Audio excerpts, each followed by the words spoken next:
stop it on the tracks. He didn't see the hole in time, crashed it on its side. Killed that driver dead as nails, sadly our surprise.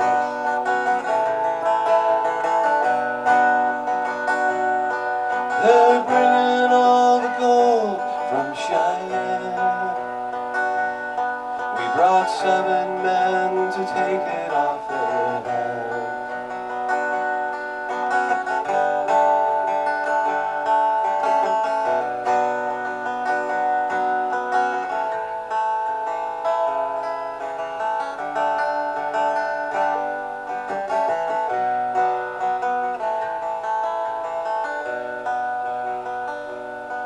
I'm standing here fighting with the hot Midwestern sun, waiting on a train to finally come.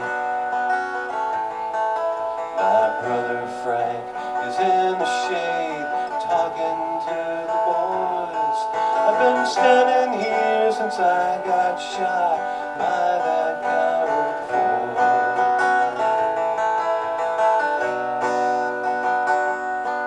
They're bringing all the gold from Cheyenne.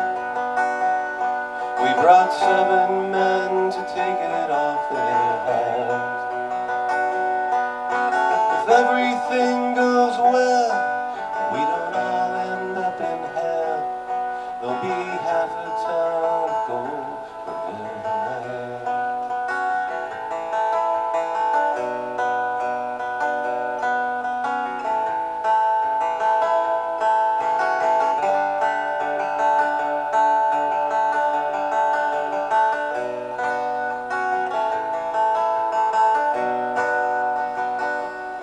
I'm standing here fighting with the hot Midwestern sun, waiting on a train to finally come.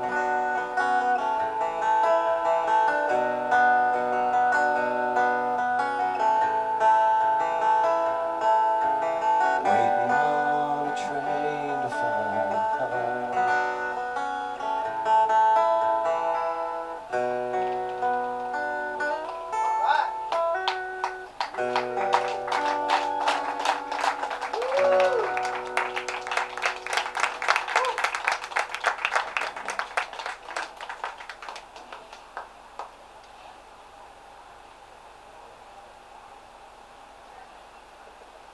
In 1940, when the Ford Motor Company released the 40 Ford Coupe, people were amazed at how versatile the car was.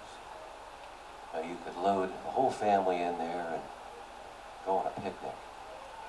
You could drive it to work. You could put everybody in there and take them to church. And you could also run moonshine. During the years of Prohibition and for many years after, most of the illegal spirits on the East Coast were distributed from the Southeast. And many of these backyard mechanics would take this 40 Ford Coupe and modify the 85 horsepower engine so that they could outrun all of the lawmen and even a few of their friends. People like Willie Clay Call, who was a Wilkes County native. They called him the Uncatchable. And his good friend and hunting partner, Junior Johnson. Junior never got caught driving either, but he got busted by the 50-foot rule. If you were within 50 feet of a still, then they would consider that you were associated with it, and they would lock you up. And that's what happened to him. He served almost a year in the big house. You could walk by at 51 feet whistling Dixie, which you could actually do back then, and they wouldn't bother you at all. But some of these men cut their teeth on this wonderful 40 Ford Coupe. Junior Johnson went on to be one of the best legends to come from the sport of NASCAR. So let's go take a ride in a 40 Ford Coupe.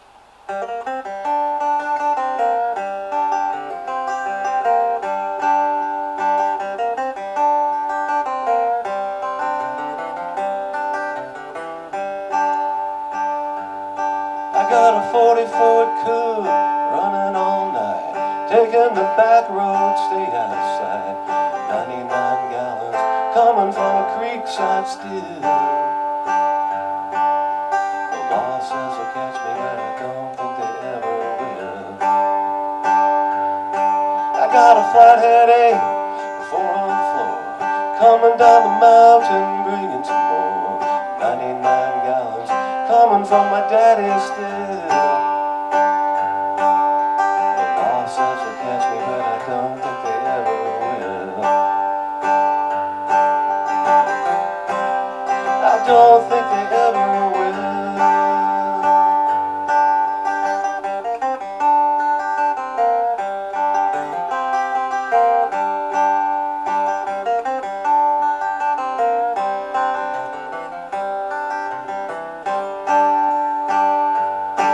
I saw Willie Clay call Junior too, riding with the devil, chasing the moon. The law says they'll catch him, but I don't think they ever will. While they're running fresh corn in East Carolina hills.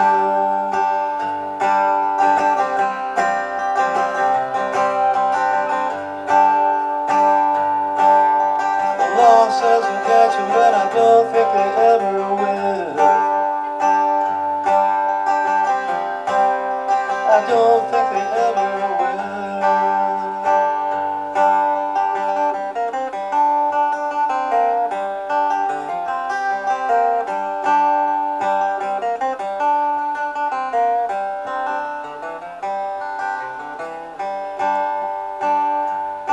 I got a 40 Ford Coupe running all night, taking the back road, staying alive. The law says they'll catch me, but I don't think they ever will. While I'm running fresh corn in East Wilkes County hills. The law says they'll catch me, but I don't think they ever will. I know that they never will.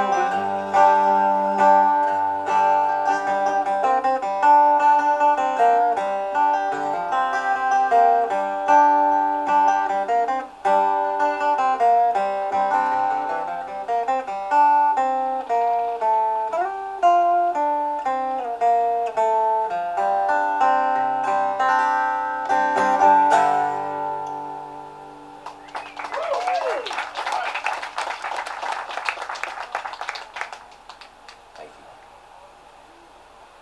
Some of you may be familiar with a little town on the northeastern shores of Lake Norman called Troutman. Of course. And I moved there to that area about 30 years ago, and it was just on the edge of civilization. I used to call that area the last frontier.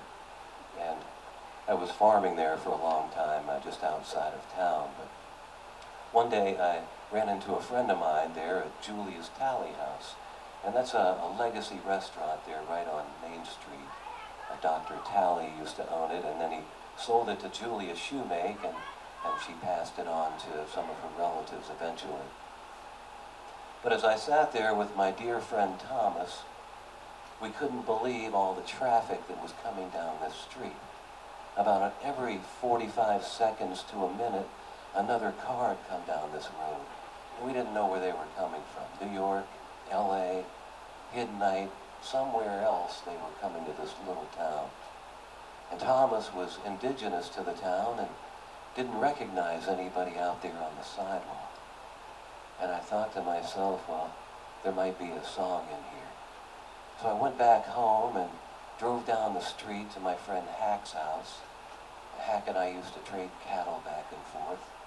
And I wanted to know how many bales of hay that he baled in a year. And he looked over at this big round baler and he says, well, the meter says 10,000. I said, well, Hack, that's not so poetic. I'm just going to have to make something up, but I'm going to put you in the song. So I'd like to dedicate this song to my dear friend Joe Shoemaker that went by the name of Hack. He farmed all the way up till the end, about a year from the time that he departed. A great guy, big man of German descent. and one of the biggest hearts around.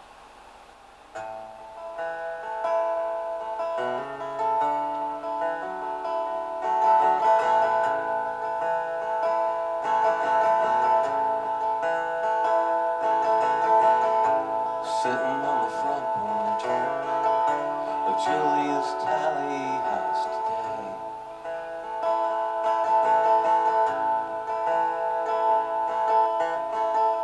with my friend Thomas, just to hear what he has to say.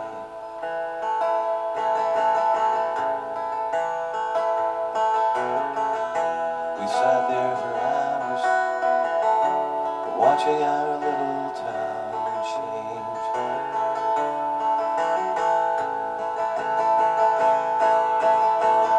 There's people on the sidewalk, I don't even know their names.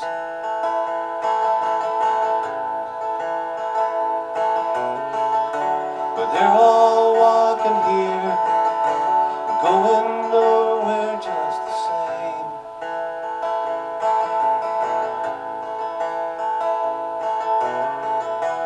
And they're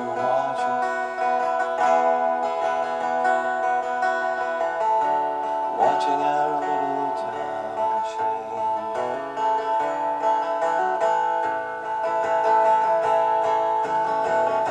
They're coming from anywhere, maybe New York or LA.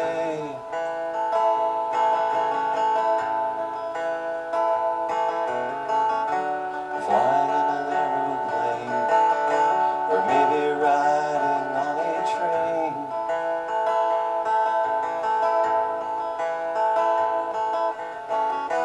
And they're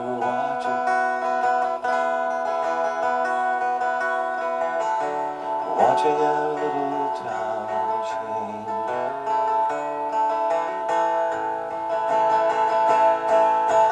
This could be a little town you pass along the way, driving with your windows down, wishing you could stay. You're counting all the wooden barns against the fields of grain. We're counting on them here, the few that still remain.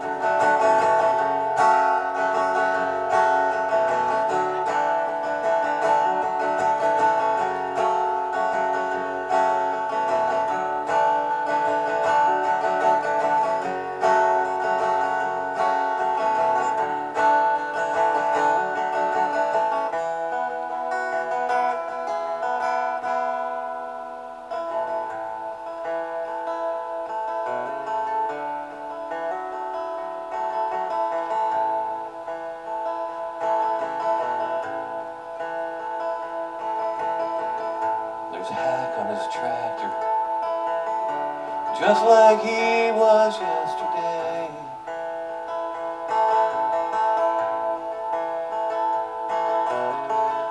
I bet he's baled about 40 million bales of hay.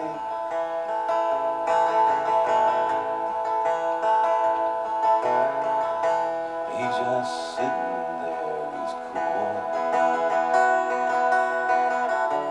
watching his little town change.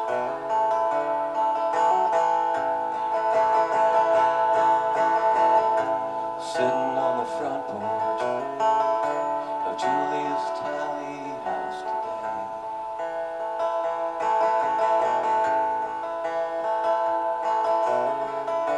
with my friend Thomas, just to hear what he has to say.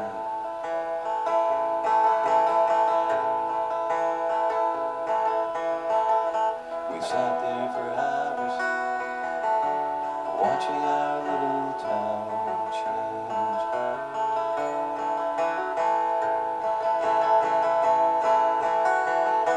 We sat there for hours, watching our little town change.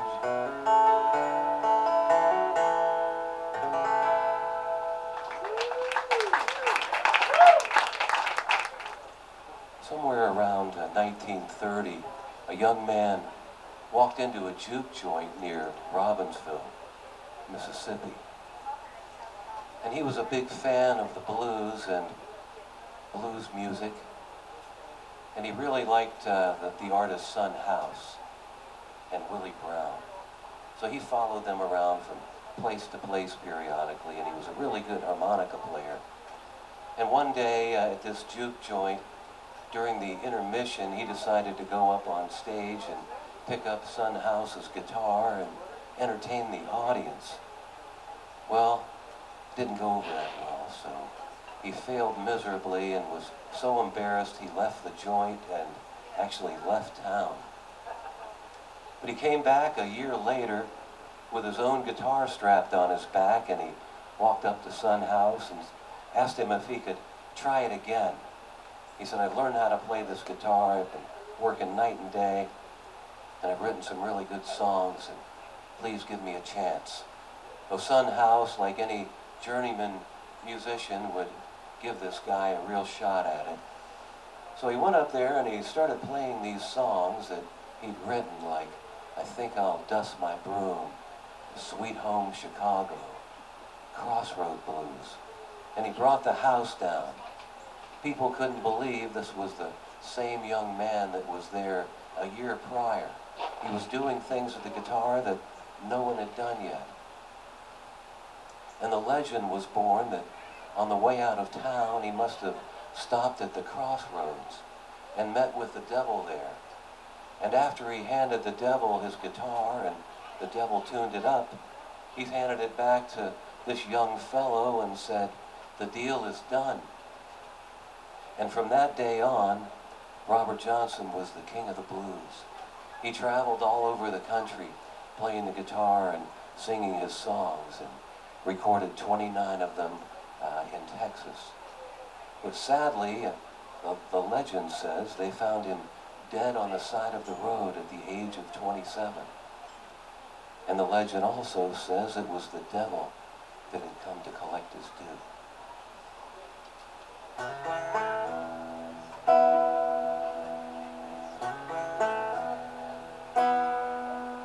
When the morning breaks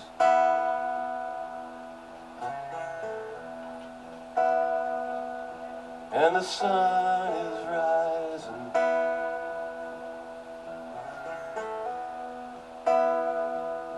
it's time to pay.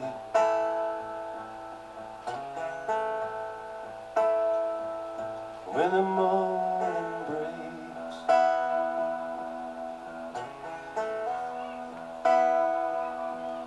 gonna be hell to pay. When the morning breaks,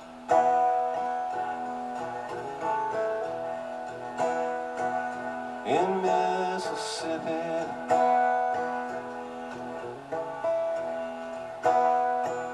I look for the truth,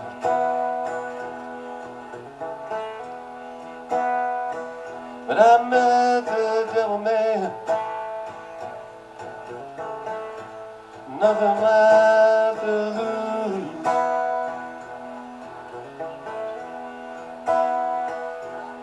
Oh, I sold my soul, and I left there with the blues.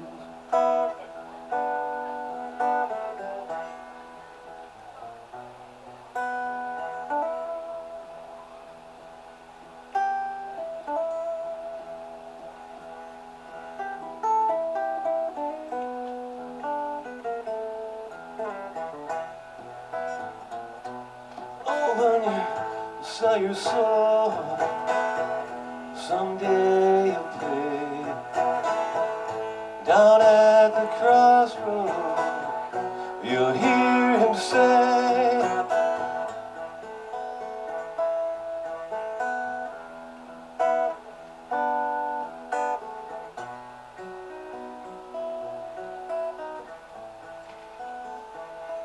gonna be hell to pay.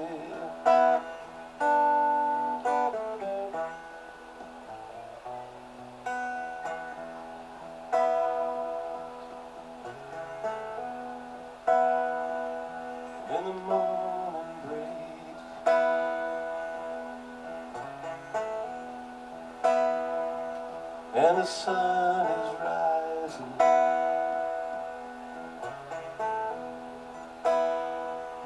It's time to pay.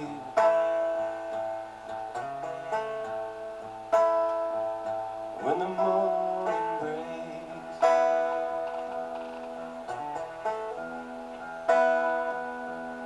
gonna be hell to pay.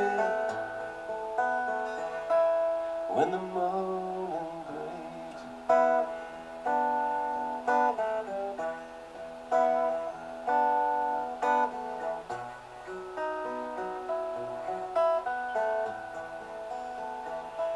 when the morning breaks.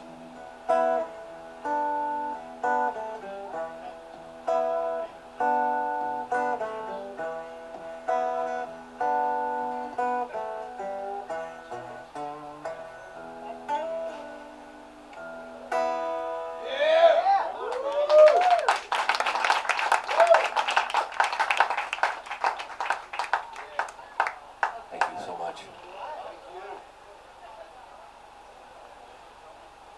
Probably about time for a love song after all of that. When the moonshine and everything.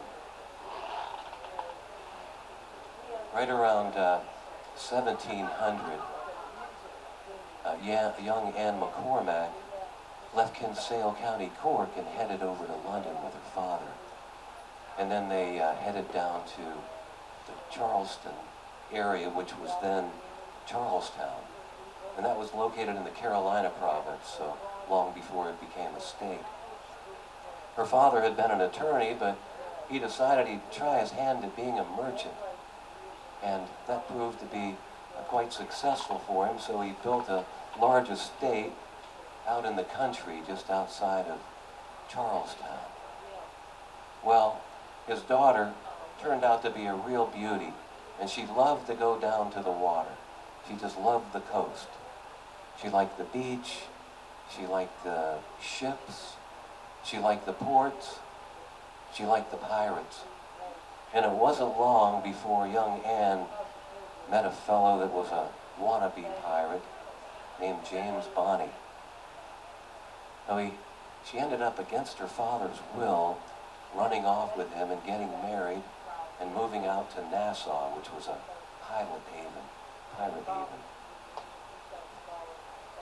But while she was there, she grew tired of James Bonney and met a real pirate, Captain Calico Jack. He had his own ship, the Revenge. He offered to buy her from James Bonney. That was customary back then, that if you were going to run off with someone's wife, you would just pony up and pay for her. And but James Bonney would have nothing of it.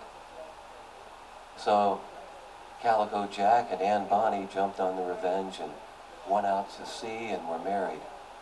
They had a really good run of things for quite a while, pirating on the East Coast and down in the Caribbean.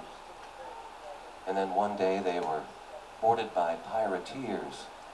Pirateers were paid normally by foreign governments to capture pirates. And the deal was they had to turn the pirates in, but they could keep the bounty. So it could be pretty lucrative, and particularly if you were a pirate, you could get amnesty and then go capture all this bounty for free almost. So there were all types of people doing it, ex-military people, pirates, the general population trying to make a buck at it. So they're boarded by a group of pirateers, and everybody was too drunk to fight. They had just captured a Spanish galleon and were celebrating. The only people that stood up were Anne Bonney and Mary Read, who were both fearsome pirates. Well, it didn't take long for them to realize that this was going to end miserably for them, so they all caved and submitted to the pirateers. They took them down to Port Royal, Jamaica, and hanged everyone except for Anne Bonney and Mary Read. Mary Read died in prison of some form of fever, and Anne Bonney, there's no record of her. The legend says her wealthy father had her extracted, brought back to the Carolinas, and then she married a man named Burley, had 8 children, and lived to the age of 85. Supposedly, she's buried in Sweet Meadow Cemetery, which is in York County, Virginia. And as I prepared to go up there this winter to go verify this tombstone, I learned that they'd actually paved over the cemetery with a highway. So that will remain a mystery.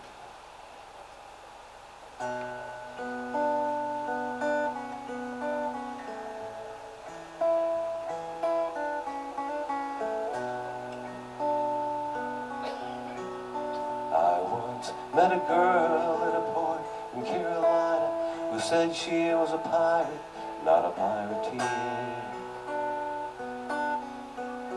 So I raised up my glass and I gave her a toast to the prettiest girl on this mid-Atlantic coast.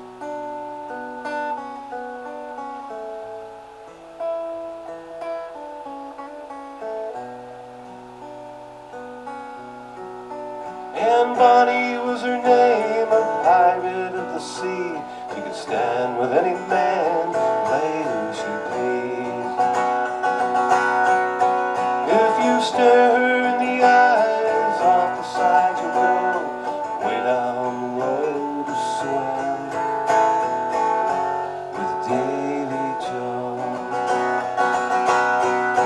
We'll sing yo, another round of rum. Raise up your glass to a good pirate life. Yo, another round of rum. Raise up your glass to a good Irish life.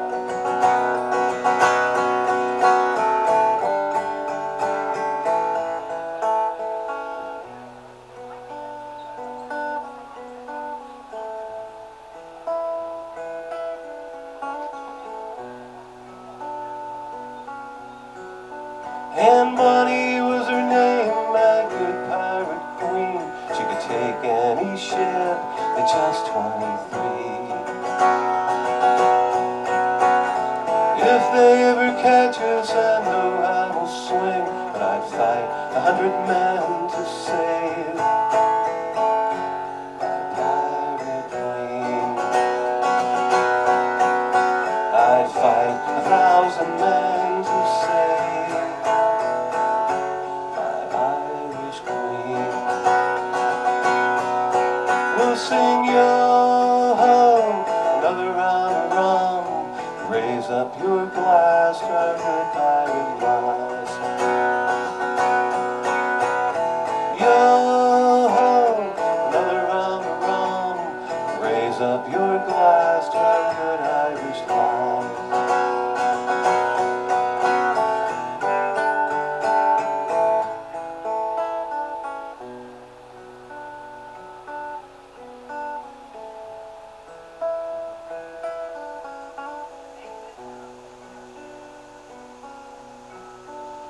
Once met a girl at a port in Carolina.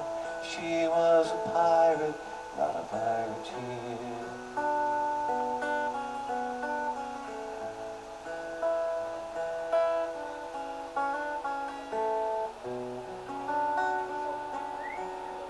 Yeah!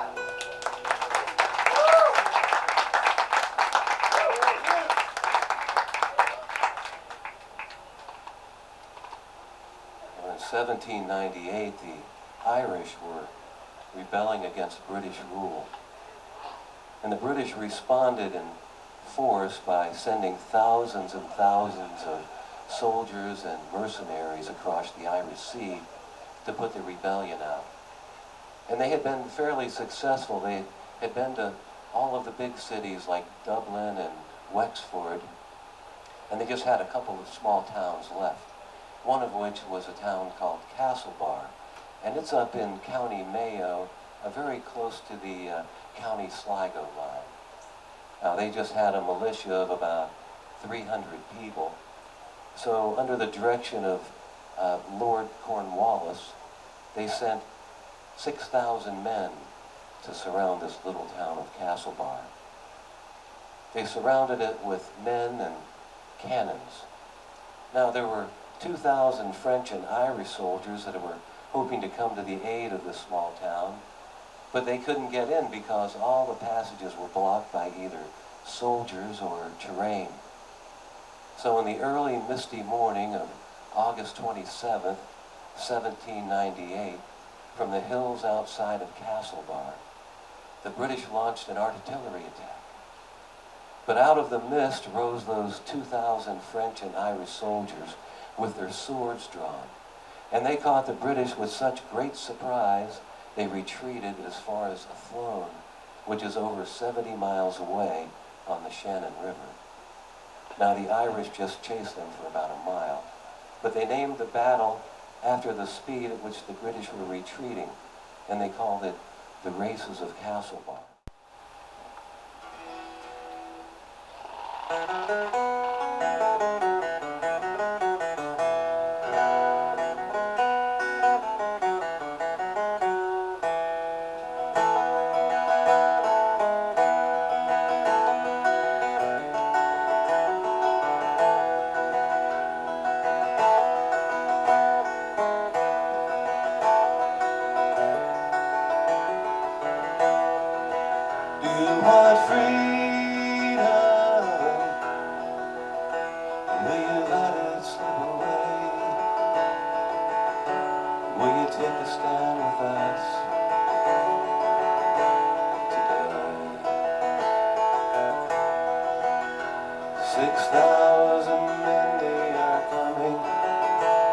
Across the cold Irish Sea, being paid to take all the land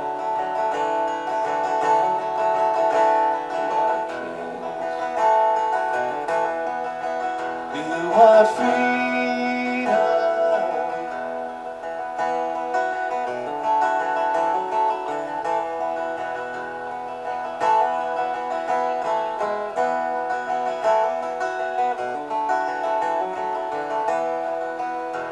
Can you see the mist in the meadow?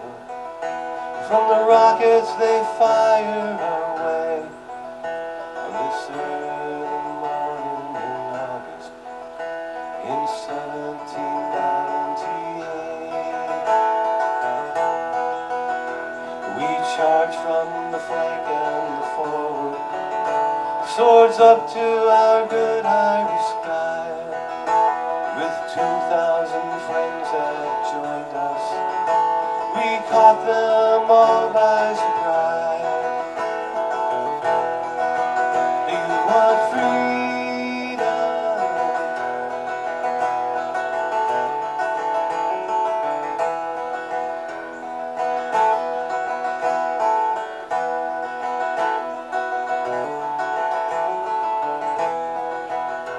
Have you been to the Castlebar races? Did you see them running away? We chased them back to the Shannon with their tails between their legs. Do you want freedom? Will you let it slip away? Did you take a stand with us today?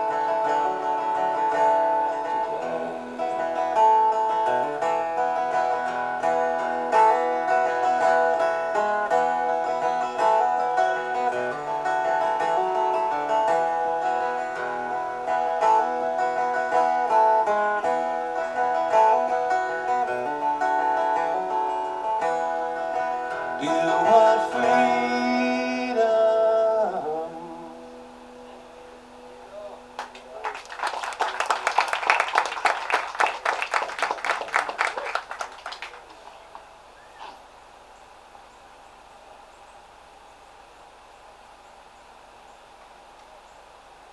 I used to travel out west quite a bit, and I'd often fly over Lake Powell or Lake Mead. And for about 25 years, it was like somebody pulled the plug out of the bathtub. It kept getting lower and lower and lower lake levels. to the point that you could see a rim, and it got up to 100 feet low, and I was just amazed at how many homes they were continuing to build out there in the Southwest, because 7 states were drawing off of this Colorado River.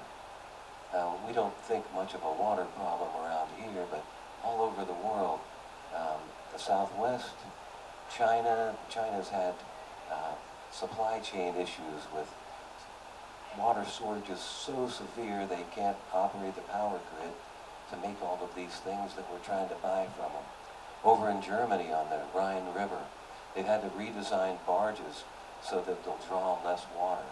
I saw a prototype of one that's 300 feet long and only draws 3 meters of actual water. Well, it's a real crisis, and I hope they get it worked out. I have no idea what's causing it, but it's just something that we ought to take a look at and just make sure we have enough to leave behind for the next generation and the ones that follow.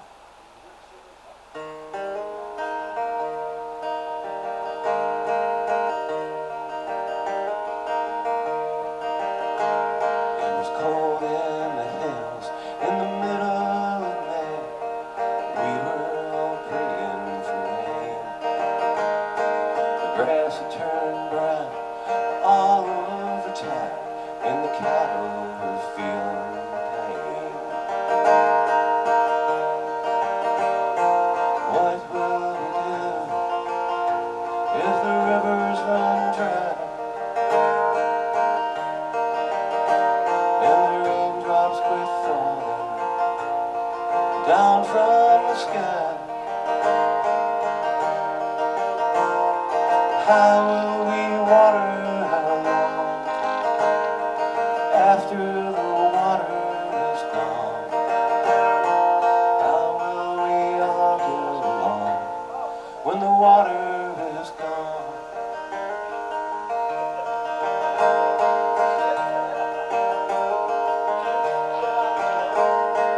Someday we'll change our water and ways, stop sending it all down the drain. Then we can hope that the water will flow and the clouds will keep throwing the rain. What will we do if the rivers run dry and the raindrops quit falling down from the sky?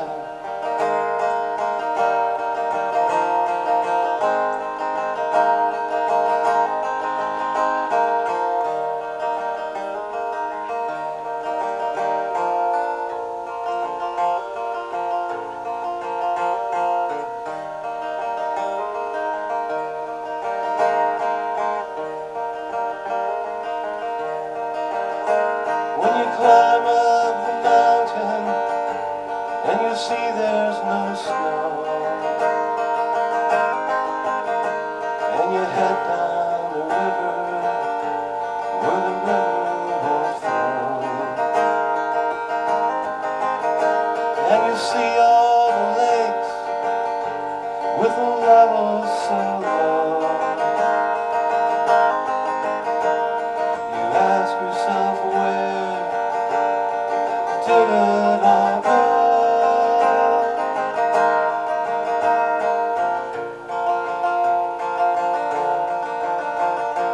How will we water our farm after the water is gone? How will we all get along when the water is gone?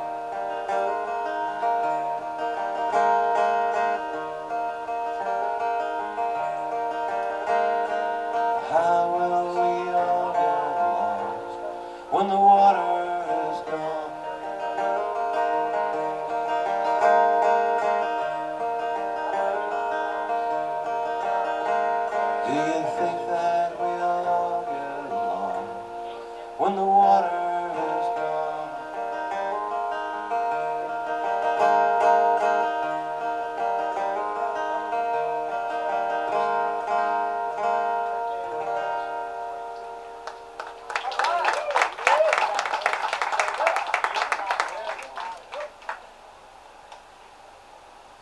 Thank you very much. And I have time for a couple of more songs. And one thing I've been doing for the last few years is telling this legend of Tom Dooley up at the Happy Valley Fiddlers Convention. I'll tell it at sundown under candlelight, right at Laura Foster's grave, and that's who he was hanged for murdering. You could probably drag it on for about an hour, but I take about 30 minutes or so and go through the story, play a couple of songs that I wrote about that, and if you're not familiar with the story or you haven't heard the gist of it, Tom was from a little village called Elkville, which is not far from here, but it's been absorbed by the Ferguson community. And there were just a couple of girls involved in his life at the wrong time. Ann Foster, who became Ann Foster Melton, Lori Foster, who lived about 5 miles away, and then Ann's cousin, Perline, who was from Watauga County. But Tom had a relationship with Ann from the time that he was a young teen, and he got involved with Lori Foster after he came back from the Civil War. He was still seeing Ann, but she was married at the time. She was concerned that the neighbors were chatting a little too much about Tom and his late night visits over there. So he asked her if he wouldn't mind being a stand-up guy and having a relationship with Perline. So he started a relationship with Perline. Now he's seeing all 3 foster girls. Well, all of a sudden, Laura Foster turns up missing. And there were a couple of people that were of interest. Tom Dooley was one of them. So they were quite familiar with vigilante justice and the way that ran rampant in some areas after the war. So he left and he headed out to the west and into Tennessee. He got a job there working on a farm for Colonel Grayson, who was a retired Union soldier. He actually retired early to raise horses for the Union Army. He wanted to work long enough to buy a pair of boots. So he finally left with his new pair of boots and headed west. But by then, they sent a posse after him, and they caught him over in Doe Creek, which is now part of the Watauga Lake, near Pandora. They brought Tom back to Wilkesboro and then down to Statesville, and that's where they tried Tom. Now, at the same time Tom was in jail, Ann Foster Melton had been arrested for the same crime. Ann was considered to be unusually attractive and had an unusually high temper also. But some conversation had taken place with Perline, and she had turned state's evidence against Ann. They tried Tom in Statesville and convicted him after nearly a year of 100% circumstantial evidence. He appealed, and they tried him again on the very same evidence, and he was hanged there just south of downtown Statesville, near where the old depot is. Over 3,000 people were at the hanging. I wrote this song about Tom from his perspective on the gallows because all of the other songs seemed to convict him.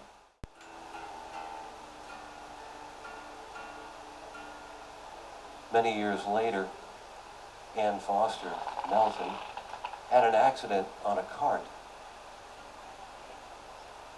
and was on her deathbed with Dr. Carter.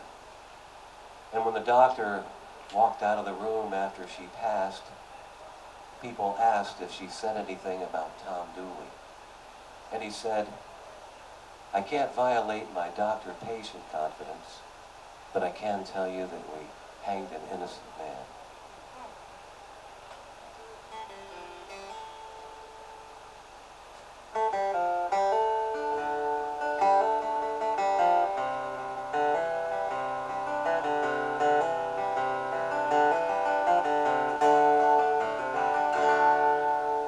Set me free.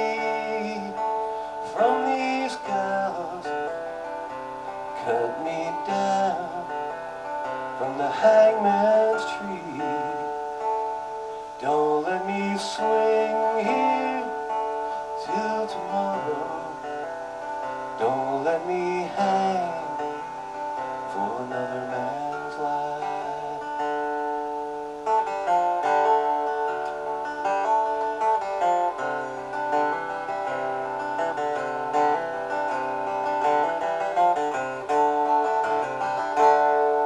Tom Dooley is my name. I stand before you. I swear to tell the truth, so help me now. I never killed a girl, I've never put her down. Set me free, Statesville town. Let me be, Statesville town.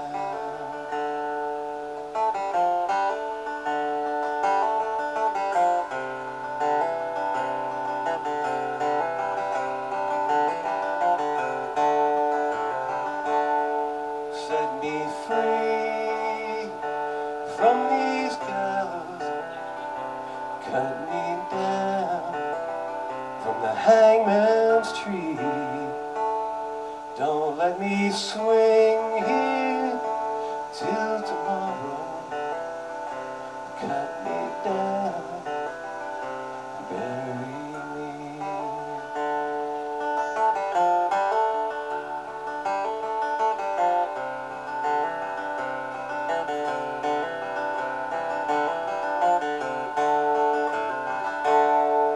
Cut me down, bury me. Oh yeah.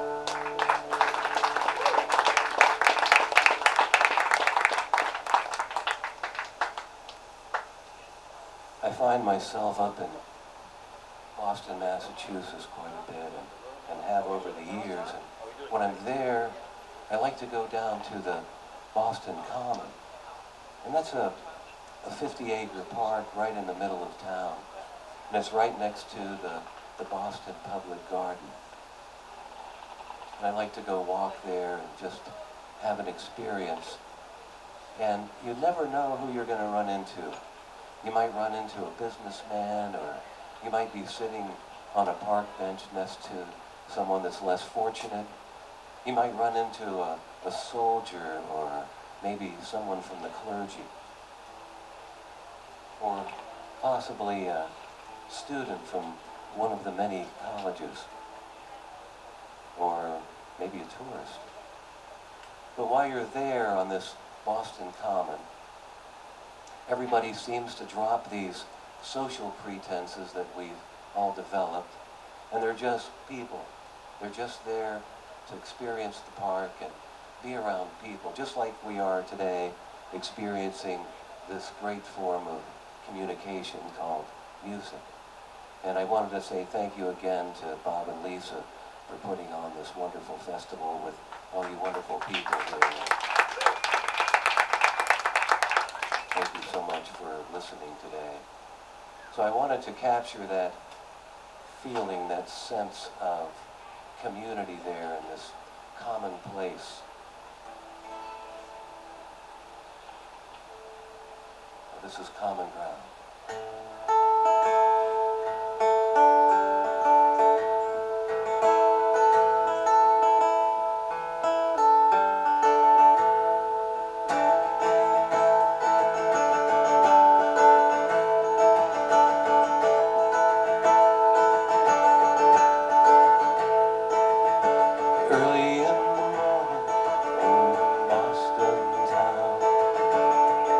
Walking on common ground.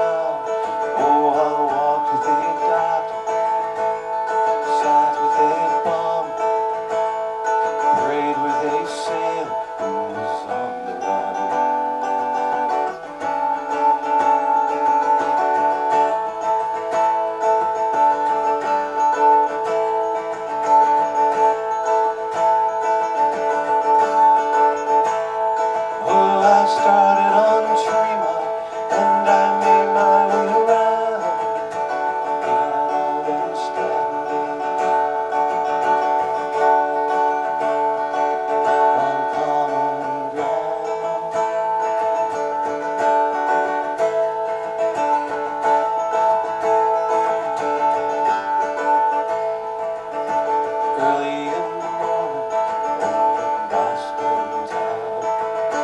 I was out walking on common ground. Oh, I walked with a big shot, sat with a nun, talked to a student who was there for fun.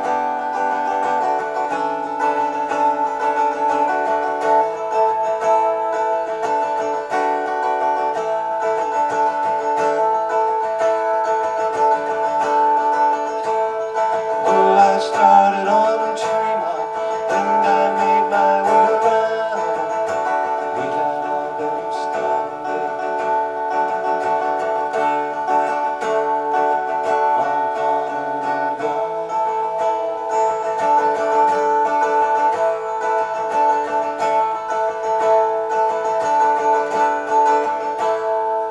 Tourists were quietly watching the games. Lovers were longing along on the way. Babies were learning to swim and play while the artists were painting the day.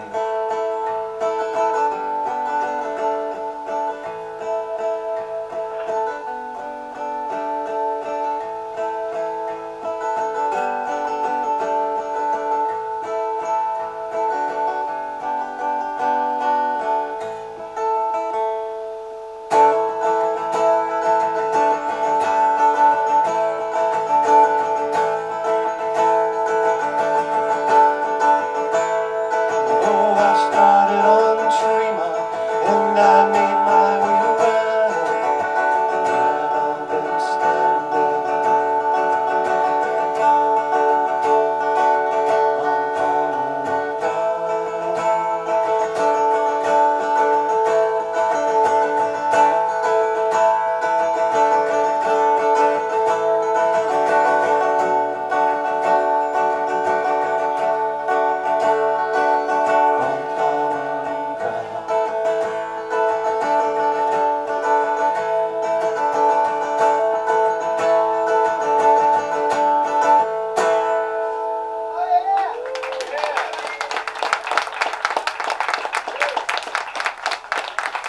Thank you very much.